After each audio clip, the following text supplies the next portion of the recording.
Hoje nós temos essa oportunidade, né, de compartilhar um pouquinho do que Deus tem feito em nossas vidas. E eu digo que Nildo, gente, é aquelas pessoas que ele tem a mente tão renovada na palavra de Deus que eu acredito que ele não, eu acho que ele não foi, quando ele foi ser alfabetizado, não foi ABC, não. Ele já foi logo NO no PRI, princípio, já foi direto nas escrituras, porque o que ele diz realmente vem diretamente do céu para nossas vidas, e, e hoje eu tenho o prazer mesmo de compartilhar esse Ah, estudo com você, meu amigo. E como é que você está? graças a Deus tá tudo bem. Já tô dando risada de Johnny falando que a gente combinou de vir com a blusa azul, mas nem se tivesse combinado ia ter Então, dado certo. já estamos de farda aqui pro estudo. E a semana passada, nós tivemos aqui, Nildo, com Janaína, nossa amiga também, e a gente falou muito a respeito da primeira parte do livro, quando trata justamente a respeito do chamado que Deus nos dá para que nós, nos momentos instáveis que nós estamos vivendo, né, Uhum. que a gente esteja firmado nessa rocha, né, e ele faz menção ao que está escrito lá, nas palavras de Jesus, em Mateus capítulo 7, né, onde ele diz a diferença daquilo que está firmado a sua casa na rocha e daqueles que edificou a sua casa na areia. E a areia é instável, né? Mas a rocha ela nos dá firmeza. E aí John Piper ele faz justamente esse chamado para que nós estejamos nessa rocha, firmado nessa rocha. Então a gente falou bastante a respeito disso. Quem ainda não assistiu a primeira live, que se você é, está disponível, né, no Instagram aqui do Plenitude, você pode voltar lá e ver essa primeira parte. E falamos também sobre a esperança que Deus nos concede, que é uma esperança ativa, né, não é uma esperança passiva. Então, é, e falamos também de como é doce pensar em Deus, né? Saber quem Ele é. Nesses momentos, quem sabe quem é o Senhor, com certeza tem vivido dias que tem tido uma sabe onde recorrer e onde pedir auxílio, né? O consolo do Senhor, né, que vem pelo Espírito Santo. Então, Deus tem nos auxiliado nesses momentos. Então, essa é importante. E aí ele fala sobre que essa é a parte doce de realmente meditar na palavra de Deus. E hoje a gente vai para a segunda parte do livro, né? Exato. E Nildo, ele não é fraco não, gente. Eu falei, Nildo, eu vou deixar você à vontade para escolher os temas, e mas ele não é fraco em Deus, eu sei disso, que ele sabe da importância de estar, ser dependente do Senhor.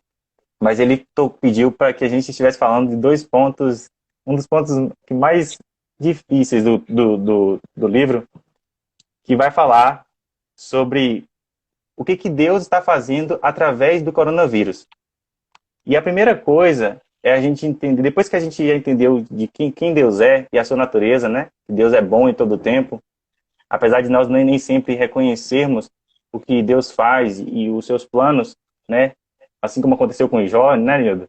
Só Uhum. depois, lá na frente, quando ele terminou a sua aprovação, que ele foi entender que os planos do Senhor estão acima dos dele e que não pode ser impedidos. Mas durante a prova, existe os dilemas, né, que nós precisamos enfrentar, os questionamentos que todos nós fazemos. Então, é importante olhar para esses exemplos na Bíblia e ver como é que eles superaram, né, para que a gente tenha forças para também, no nosso tempo, conseguir vencer. E a segunda parte aqui, eu digo que aquilo que o Tiago falou, né, que a Bíblia é como espelho para a gente, e ver a nossa condição. E a primeira coisa que a gente precisa fazer, e que Deus está fazendo também durante essa crise do coronavírus, essa pandemia, é ilustrando o horror moral, né, da humanidade. A gente precisa entender a nossa condição. E eu queria que você falasse um pouquinho a respeito disso. O que te chamou a atenção da forma como John Piper te provocou aí e Deus te ministrou. Fique à vontade. Pronto. como eu falei com você um pouco mais cedo, esse livro aqui, quando você falou, vamos falar sobre um livro de John Piper, eu já fiquei assim, preparado, porque são as instigações dele, principalmente nessa parte, quando fala sobre nós, são muito assim, para alguns duras, mas porém realistas a respeito do que a palavra de Deus diz. Ele basicamente já começa falando e explicando para a gente o quanto que a gente nunca mereceu a bondade divina, mesmo por ela sendo tão grandiosa, tão maravilhosa, como ele explica tudo no capítulo 1, como Deus é bom, como ele é justo, como ele não faz nada que está fora do controle dele. Tudo o que ele fez isso decididamente esperando para o nosso bem, gostemos nós ou não, porque ele conhece o final de toda a história de todos nós. E quando ele chega aqui, a primeira coisa que ele tenta mostrar para a gente é o que é o mais conflituoso para nós como seres humanos. Que a gente chega nós passamos muito tempo mostrando como se a imagem de um cristão fosse de alguém que merecia tudo de bom simplesmente porque acreditou em Jesus Cristo, que foi uma coisa que foi muito e por muito tempo discutida pelas pessoas que não entendiam a fé cristã. Elas não conseguiam entender como é que você simplesmente levantava uma mão e por esse ato seus pecados todos eram perdoados e tudo que você fez no passado era esquecido, e aquilo não encaixa na cabeça de alguém que não tem uma meditação diária com Cristo. E quando John Piper vem aqui, ele mostra basicamente o quão diferente isso é, porque nós realmente não merecemos, ninguém merece. A nossa natureza, desde a primeira queda de Adão, é tão má que, se não fosse a graça de Deus, nós já teríamos sido consumidos. Então, provações, todos os tipos de conflito, não só uma doença, mas todos os momentos ruins que nós passamos, se não fosse pela graça de Deus, seria nada mais, nada menos que a recompensa que nós estaremos merecendo por termos esquecido o quão grandioso é Deus. Então, ele vem aqui mostrando de uma forma bem assim didática como que essa natureza má que a gente está vendo, como tudo de ruim que está acontecendo, seria a forma que Deus mostra para a gente de uma forma visível, de uma forma física, de uma forma que nós podemos comparar o quão feio o quão amarga é a nossa natureza pecaminosa, o quão ruim é o pecado que nós cometemos para com Deus, visto pelos olhos dele. Enquanto a gente olha, a gente sendo privado de fazer o que quer, a gente sem esperança talvez na manhã, pessoas sem saber o que fazer, desesperadas, sem uma visão de paz. É o caos, basicamente. E o que ele traz aqui pra gente é exatamente isso.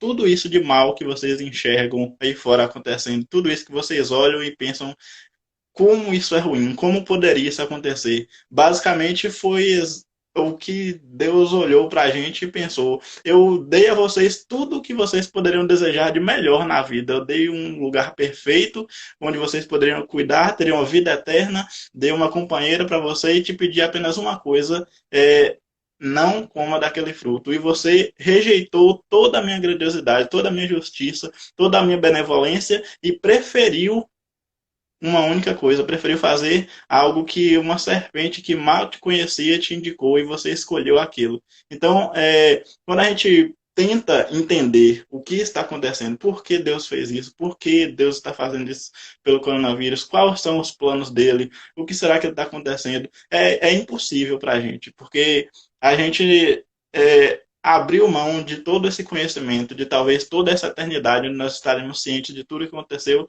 quando nós escolhemos o mundo. E esse é basicamente essa é a figura do mundo. O mundo, ele, a partir do momento que nós caímos, foi projetado para ser mal. Nós somos entregues ali a trabalhar, a ter dores, a sofrer por provações, e nós agora estamos vendo a real imagem disso. Então, se nós tentarmos entender como Deus pensa e o que Ele quer fazer, ao meu ver, a gente só vai cair em mais, assim, mais confusão, porque a gente não está preparado para entender isso. E o que nós precisamos fazer é parar de entender o que Deus está fazendo, e independente do que Deus faz, nós agradecermos por Deus estar fazendo. Porque a palavra de Deus deixa bem claro que, independente se é mal, se é bem, Deus faz tudo para o nosso bem, tudo coopera para aqueles que acreditam em Deus, que creem em Deus e que são justos e que seguem a fiel palavra dele. Então, não tem por que a gente perder o nosso tempo colocando a nossa cabeça com todas as preocupações no o que ou por que está acontecendo, ou quando vai acontecer, quando irá terminar, será que vai terminar? Porque isso tudo não depende de nós, depende apenas de Deus. A palavra de Deus vem diversas vezes tentando mostrar para a gente assim, tenham paciência e confie no Senhor, porque Ele conhece todos os caminhos e dele dependem todos os caminhos. Então, a partir do momento que você tenta entender algo que a sua mente não pode compreender, você só cai em mais tribulações. Então, esse primeiro tópico do livro já é algo que traz de volta tudo que a gente viu no capítulo 1. Se você tem a total confiança de que Deus é bom, Ele é justo e Ele é fiel, não tem por que você se preocupar quando ou como Ele vai fazer o que Ele pretende fazer. Você só tem que estar feliz por Ele estar agindo na sua vida, porque tudo que Ele faz é para o seu bem. Amém. Nildo, você tocou em tantos pontos aí que é difícil até. Ainda bem que vai ficar salva a live.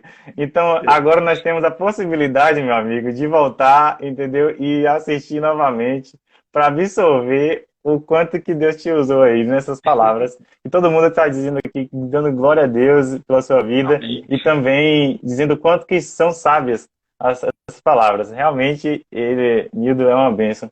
E quando você falava, John Piper ele até toca nesse ponto para dizer assim que da dificuldade que as pessoas têm de assimilar os propósitos de Deus, né? E ele fala que isso, ao mesmo tempo que parece ser tão difícil, quando a pessoa passa a confiar no Senhor, isso passa a ser tão simples.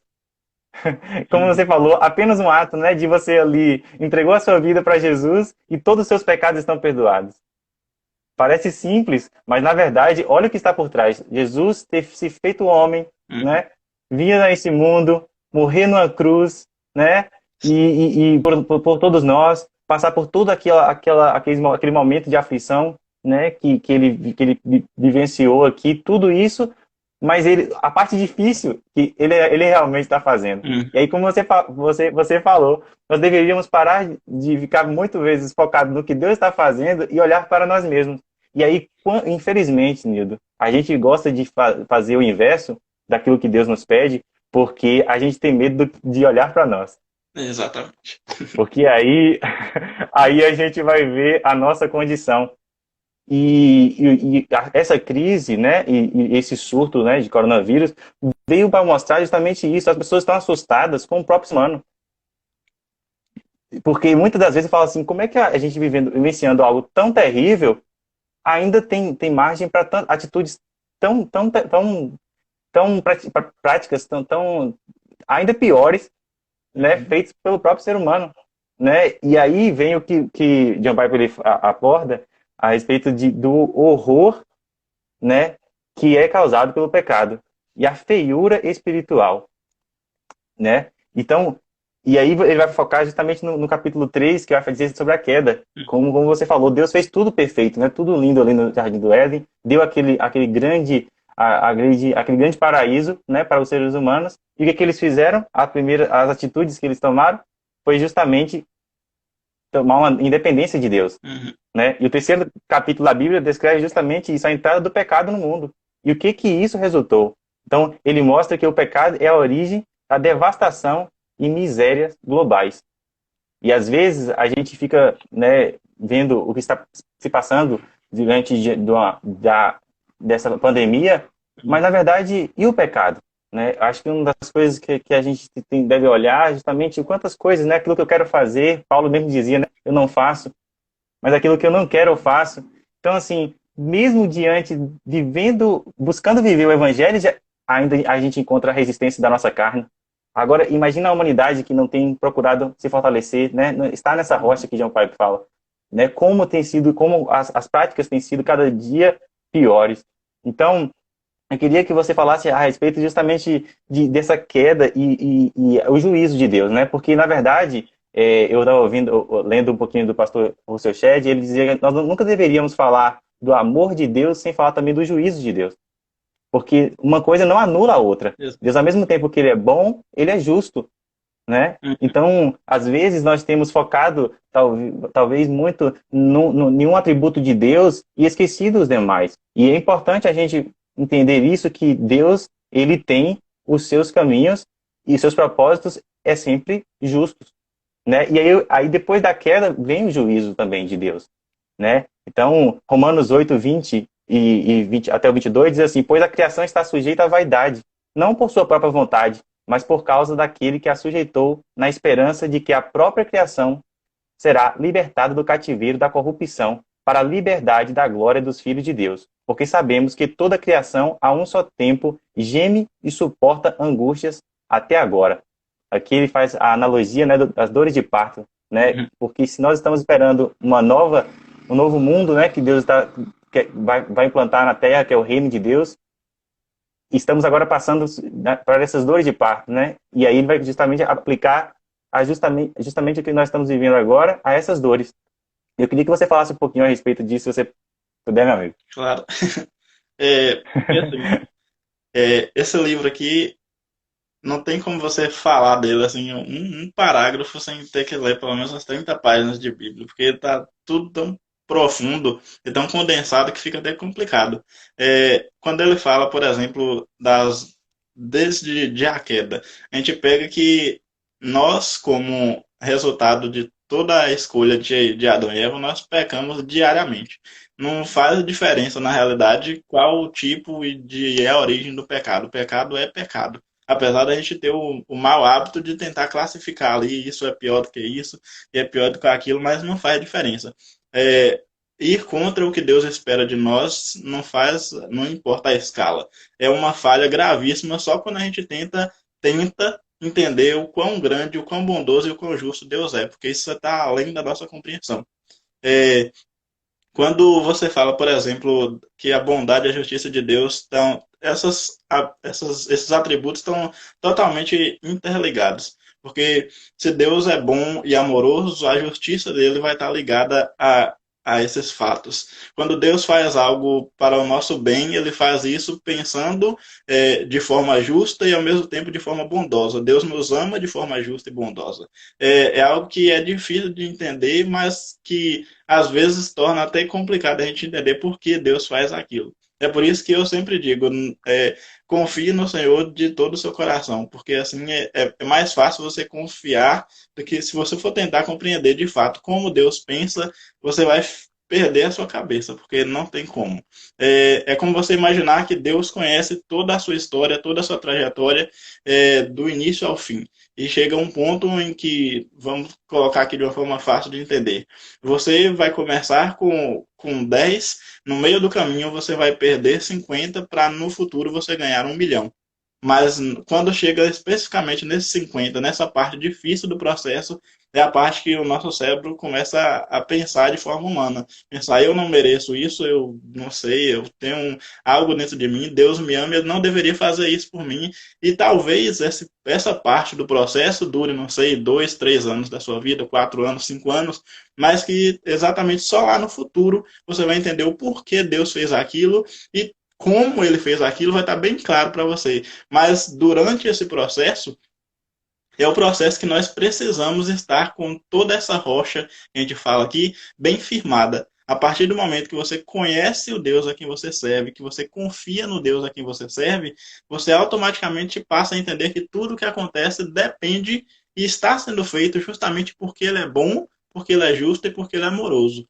O amor de Deus, talvez através dos nossos olhos, esteja sendo doloroso no processo agora, mas no futuro você vai ver que foi um amor totalmente justo e que estava prevendo tudo que iria acontecer na sua vida. Então, é uma coisa assim, não tem como você esperar confiar em Deus também de um dia para o outro. Você de dormir hoje e falar, Senhor, eu quero confiar em você e acordar amanhã. Todas as escolhas que nós fazemos quando se trata de Deus, elas precisam de uma comunhão e de um período caminhando com Ele. E nisso vem todas as provações. É um trecho que ele traz no livro que para mim fica bem claro quando ele vem aqui em Romanos, capítulo 5, dos versículos 3 a 5, que ele diz, e não somente isto, mas também nos gloriamos nas tribulações, sabendo que a tribulação produz perseverança, a perseverança produz experiência, e a experiência produz esperança. E, ora, a esperança não nos deixa decepcionados, porque o amor de Deus é derramado em nosso coração pelo Espírito Santo que nos foi dado.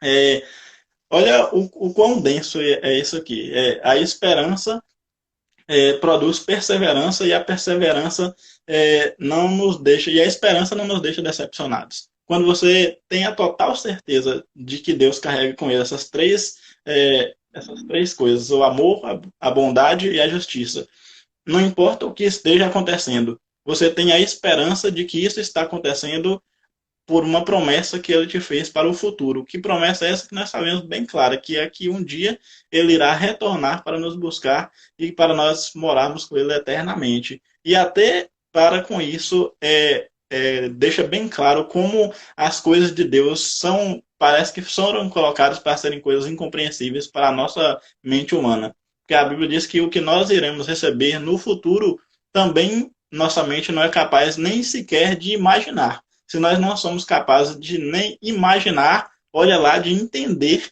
o que a gente vai receber no futuro. Então, parece ser assim uma coisa difícil de engolir quando você fala assim, para de tentar entender o que Deus está fazendo e só agradece a Ele o que Ele está fazendo. Mas é exatamente isso.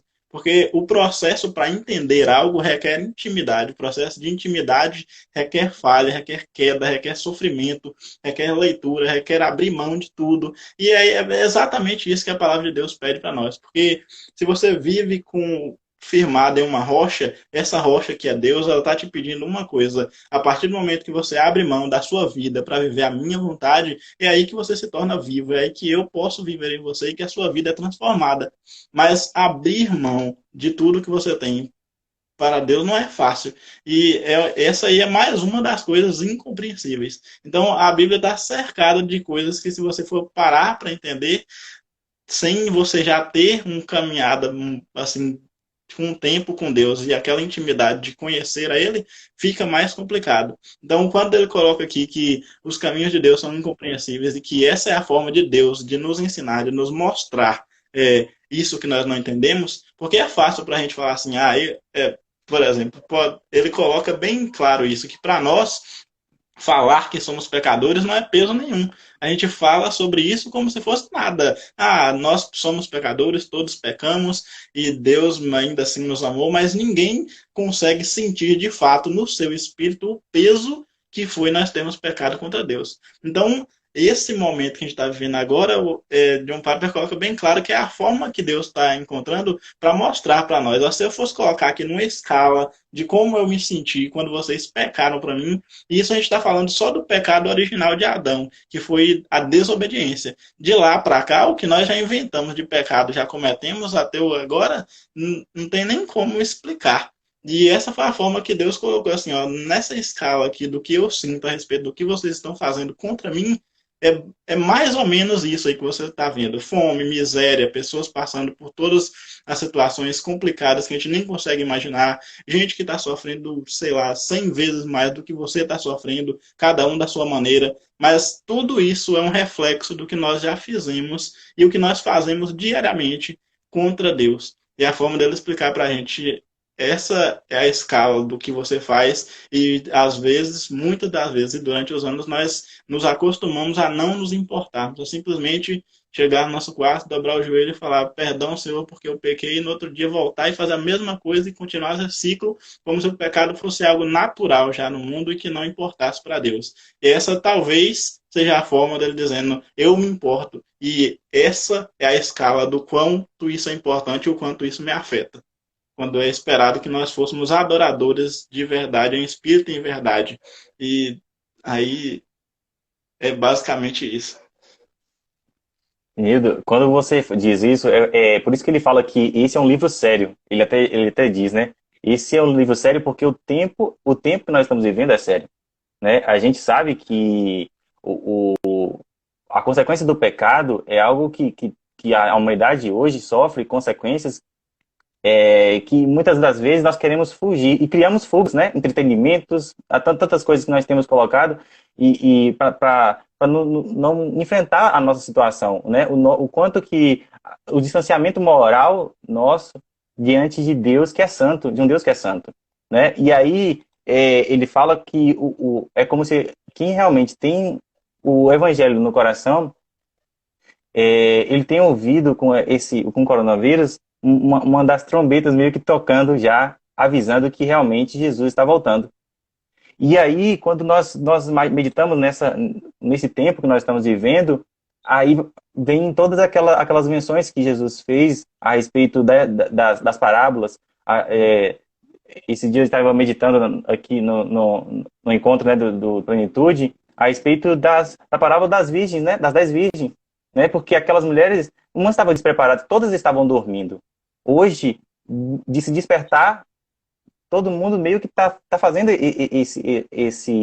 tomando essa atitude, né, de começar a olhar para a sua vida e observando realmente o que está fazendo, como é que está lidando, quais são as atitudes, os projetos, os planos que foram traçados. Será que tem considerado que a vontade de Deus, né? Uhum.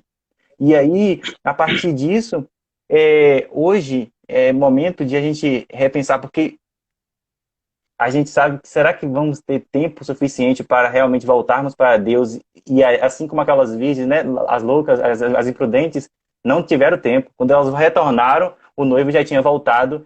E tem texto na Bíblia que diz assim que haverá tempo que é melhor que o impuro surgisse mais, né? O santo se purifique mais, porque realmente estamos vivendo os últimos dias. E é necessário que aqueles que realmente têm a vida mesmo dedicada ao Senhor, que a cada dia mais busque estar mais próximo dele, né? Porque é um momento de muito sério que estamos vivendo. Então, o John Piper ele vai fazer esses alertas para a gente. E aí é muito importante que as pessoas estejam em contato com todo o conteúdo, né, Nildo?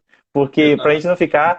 porque aqui a gente está pegando pontos do livro, e se você leu todo o livro está disponível na internet, sempre estou tocando esse assunto, porque essas lives são um chamado realmente para que a gente possa ler esse livro, para que você tenha a revelação completa.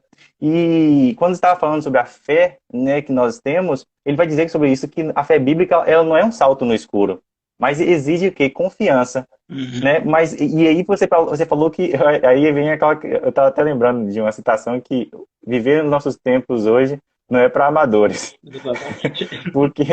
Porque se nós não tivermos uma vida diante de Deus, é difícil entender isso e ver o quanto que Deus é bom, né, em todo o tempo. Mas quem realmente tem um contato com Deus e tem buscado, tem visto o quanto que Deus ele tem se revelado, né, ainda assim nesse tempo difícil. E aqui ele vai dizer que quem tem a mente ocultada a essa sabedoria são os incrédulos.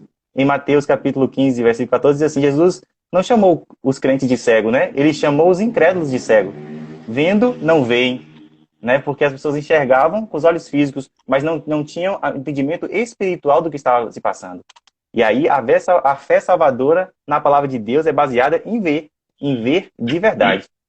Deus quer tirar as escamas, né, dos nossos olhos com esse tempo, para que a gente possa enxergar o mundo espiritual, né? E esse é o tempo, esse é o chamado de Deus para nossas vidas. Então, para ver o que, né? A Bíblia responde bem assim, né? Que Satanás, tudo o que pode, tudo que ele faz é para cegar o entendimento dos descrentes, para que não vejam a luz do Evangelho da glória de Cristo, que é a imagem de Deus.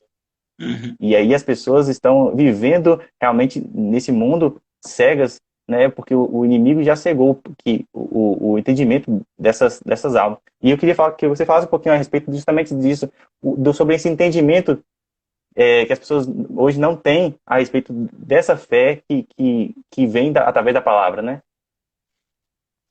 Aí chega, porque, por exemplo, para quem já conhece tudo, fica mais fácil de entender o que está acontecendo, talvez. Que o que a gente está vendo agora é justamente um grande despreparo mesmo daqueles que já conhecem a palavra mediante uma situação dessa. Porque o que a gente vê de relato na Bíblia, especificamente ali no Novo Testamento em diante, é que todas aquelas pessoas que confiaram e que entregaram o Evangelho de Cristo a outras pessoas, elas também passaram por tribulações. E o que mais foi alertado para nós é que os cristãos também passariam por isso, e bem-aventurados aqueles que fossem provados em favor do nome de Cristo. O que acontece hoje é que o evangelho progrediu em algumas coisas, regrediu em outras, mas continuou sendo anunciado para todos. As pessoas hoje, quando olham para o evangelho, não tem mais uma definição concreta, porque existem diversos modos aí para gostos é, variados. Mas o que acontece? Quando você já conhece a palavra e tem convicção daquilo, você começa a praticar. Então, as nossas práticas basicamente são o reflexo daquilo que nós acreditamos e da nossa fé em Deus. No que se interfere? A partir do momento que você começa a praticar aquilo que você acredita, você está basicamente pregando o evangelho a outra pessoa. Então, talvez para você não faz diferença se você levanta, lê um pouco da palavra, ora e se prepara para um dia, ou se você simplesmente levanta e vai viver o seu dia. Mas isso interfere diretamente em como você vai estar apresentando o Cristo e Deus que vive em você para as outras pessoas no seu dia a dia. Então, o que aconteceu? Que o mundo hoje está acostumado a ver um cristão como se fosse alguém intangível. Essa foi a imagem que, nos últimos anos, principalmente, foi passada de um cristão. O cristão era aquele que anunciava que nós merecemos e temos Deus ao nosso lado para tudo que acontecer, que se eu pisar num buraco e colocar o pé, nem um arranhão, nem poeira vai tocar no meu pé, porque Deus está comigo. E esqueceu totalmente a outra parte na Bíblia, quando diz exatamente o contrário. Bem-aventurados são aqueles que são perseguidos e que sofrem perseguições pelo meu nome. A Bíblia está cheia de provas de que, a partir do momento que você começa a viver com Cristo, você vai passar por dificuldades, por diversos motivos, e principalmente porque a partir do momento que nós tentamos tornar o mundo a imagem de Deus, aquele que é considerado o príncipe desse mundo, que John Piper deixa bem claro que, apesar de Satanás estar preso e imposto limites por Deus, ele ainda opera nesse mundo. A partir do momento que você tenta tornar o mundo mais parecido com Deus, é 100% de certeza que o nosso maior inimigo vai fazer o possível para que aquilo não se concretize. Então, o que acontece? Se você está despreparado e prega um evangelho que não tem nada a ver com a Bíblia, esse é o evangelho que o mundo irá conhecer. E é o que está acontecendo nos dias de hoje. As pessoas começaram a acreditar exatamente isso, que nada de mal acontecia. Então, hoje, quando algo acontece com o cristão, parece que até mesmo os cristãos estão despreparados para enxergar isso da forma que foi colocado aqui no livro. Todas essas calamidades são basicamente uma forma natural do que está acontecendo. Tudo isso foi colocado por Deus de forma bondosa, justa e amorosa. Então, não tem por que nós temermos, mas sermos gratos porque a glória de Deus está se mostrando através dessas coisas. O que nós temos que fazer é aprendermos a sermos reflexos mais eficazes de Cristo, ao invés de pararmos de nos preocupar com o que acontece no mundo. Basicamente, viva a sua vida feliz e seja grato a Deus em tudo que você faz e em tudo que acontece com você, porque toda a sua vida foi baseada, escrita e preparada por Deus. Então não tem nada fora dos eixos. Se aconteceu algo de ruim, foi porque assim Deus quis. E nós devemos dar glória por isso. Porque é isso que traz a glória do Evangelho. Lá na frente, no livro que vai... Provavelmente esse tem que ser um ponto falado, ele vai dizer que é aí que o evangelho brilha, esse que é o brilho, essa que é a forma mais linda de se pregar o evangelho. É quando as pessoas esperam que você desmorone porque algo ruim está acontecendo com você, mas ao invés disso você simplesmente se levanta e dá glórias a Deus porque aquilo aconteceu. Não porque você está sendo falso ou porque você está tentando mostrar que você é forte, mas porque você tem uma convicção tão clara de que independente do que aconteça na sua vida, está acontecendo porque é o plano de Deus. E o plano de Deus é perfeito e é o que é melhor para você, que você simplesmente só quer agradecer por aquilo. Então, assim, o que está acontecendo hoje é uma falha na pregação ativa do Evangelho, a pregação no nosso comportamento, não a pregação por nossa palavra. Até porque, por incrível que pareça, o falar hoje se tornou uma coisa até muito mais rara. O que está mudando isso é essa questão de estar todo mundo à distância. Mas as nossas ações estavam tendo muito mais peso do que as nossas próprias palavras. E as ações do cristão estavam sendo ações que não mostravam de fato o que era o evangelho real de Cristo.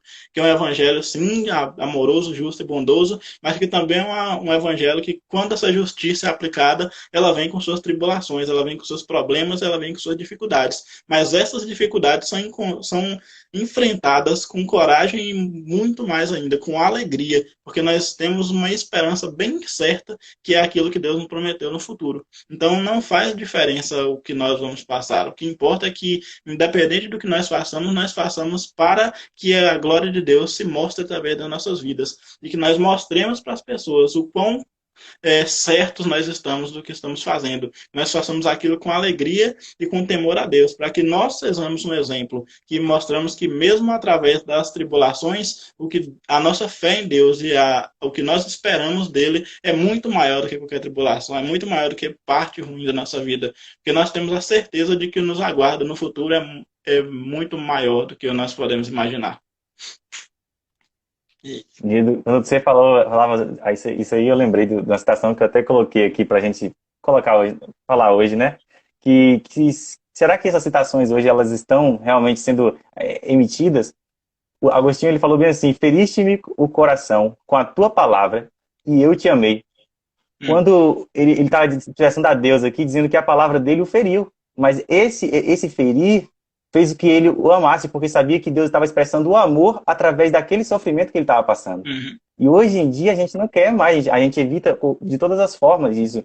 Eu não sou bom de cantar, mas a gente já está no finalzinho logo dessa live aqui, infelizmente. Mas tem um trecho também do hino da harpa cristã que diz assim: quem quiser de Deus ter a coroa, passará por mais tribulação. Olha só, às alturas santas ninguém voa sem as asas da humilhação. O Senhor tem dado aos seus queridos parte do seu glorioso ser. Quem no coração for mais ferido, mais daquela glória há de ter. Olha só, né? E aí foram levantadas as pessoas que têm passado por esse momento difícil, têm até contraído o coronavírus, né? São julgadas, né? Porque, e aí, cadê o Deus dela? Mas na verdade, dessas pessoas, mas na verdade, olha só como é que esse hino mostra justamente o contrário, que no coração for mais ferido, mais daquela glória a pessoa vai ter ao chegar no céu. Aqui, meu líder sempre dizendo que eu canto muito. Sem palavras, né, meu líder? Johnny, é uma benção. Outro hino também interessante, meu, que eu estava vendo que como esses hinos têm sido esquecidos, né? Que a pessoa está sendo grata não só pela alegria, mas devo graças dar também pelo sofrer. As lágrimas amargas de desgosto banhando o meu rosto, eu quero te agradecer. A pessoa é grata a Deus, até mesmo por momentos de sofrimento. E que nós vamos ver que é tudo que o Evangelho diz, né? Lá, quando Jesus ele fala a respeito do bem-aventurados que choram, né? Bem-aventurado, justamente as pessoas que vivem na contramão do que o mundo está buscando. Porque é uma alegria e uma felicidade, uma alegria que vem realmente de Deus. E uma alegria em estar fazendo a vontade de Deus, né? E não uma alegria humana para satisfação pessoal, né? E dos desejos carnais. Então, que a gente possa realmente essa live aqui, ela foi justamente para nos confrontar, para que a gente está precisando, Nildo. A gente observar a nossa vida, e quando o Nildo falou que iria falar sobre esses 2 pontos, eu fiquei muito grato a Deus e dei para ele assim, o máximo de tempo possível para que ele pudesse realmente expressar, porque é urgente a necessidade de nós expressarmos todo o Evangelho, né?